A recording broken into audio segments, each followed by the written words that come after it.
நீங்கள் இணைந்திருப்பது பிரிட்டன் தமிழ் பக்தி.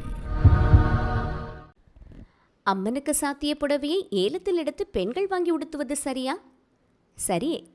அம்மனுக்கு சாற்றிய புடவையை பெண்கள் வாங்கி உடுத்துவதில் எந்தவித தவறும் இல்லை.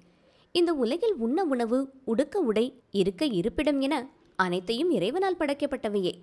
அம்பிகைக்கு நெய்வேத்தியம் செய்த உணவினை பிரசாதமாக எண்ணி வரிசையில் நின்று வாங்கி சாப்பிடும்போது அம்மனுக்கு சாற்றிய புடவையை வாங்கி அணிந்து கொள்வது மட்டும் எவ்வாறு தவறாகும்?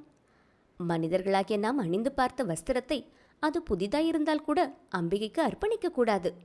மாறாக அம்மனின் வஸ்திரத்தை பெண்கள் வாங்கி உடுத்துவதால் நன்மையே உண்டாகும். மாதவிலக்கு மற்றும் தீட்டு நாட்களை தவிர மற்ற நாட்களில் பெண்கள் தாராளமாக அம்மனுக்கு சாற்றிய புடவையை அணிந்து கொள்ளலாம். குறிப்பாக பூஜை செய்யும் நேரங்களில் உடுத்துவது மிகவும் நல்லது. மேலும் இது போன்ற நிகழ்வுகளுக்கு இணைந்திருங்கள். பிரிட்டன் தமிழ் பக்தி.